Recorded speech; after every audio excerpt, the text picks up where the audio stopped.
Viewers, আপনারা যে ভিডিওটি দেখতে পাচ্ছেন এই ভিডিওটি সামাজিক যোগাযোগ মাধ্যমে ভালোই ভাইরাল হয়েছে। এই লোকটি একটি চোর, সে জানালা দিয়ে চলন্ত ট্রেন থেকে মোবাইল চুরি করে হঠাৎ সে ধরা খায় কিছু যুবকের হাতে।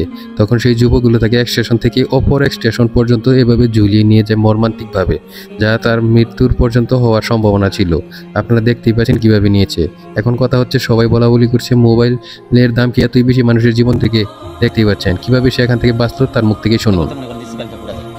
তারপর লোকজন বলে যে ওকে শিয়া পড়, শিয়া না বলে বাস না, যখন ঢুকাই যায় শোনা ঠ্যাং অলরেডি এদিকে করেছিল, সেই ঠ্যাংটা ঢুকে চলে যায় এদিকে, মানে রেলের ভিতর কাটা পড়বেই। আল্লাহর কি বেন, আমার আল্লাহ বেন দিয়ে দিছে, হট করে আমি দুই পাউডার টান দিই চলাইছি আমি, চলে আমি ওখানে শিয়া পড়ছি মানে উপরে শিয়া পড়ছে, আমার এই পিঠে হাসল লাগছে, খালি খালি পাও দেনি হাসল লাগছে, পাও দেনি মানে ব্যারি খাইছে, ব্যারি খাইছে মানে আমি ছিলাম সামনে।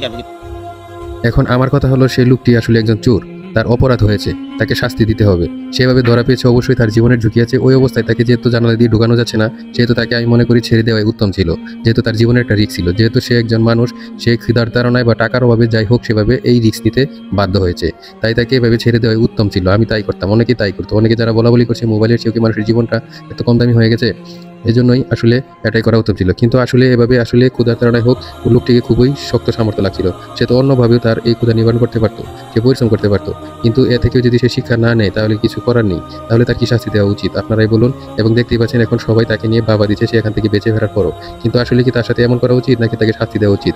আপনারাই বলবেন। ইসলাম কি বলে তাও বলবেন। আশা করি আপনারা আমার কথা বুঝতে পেরেছেন।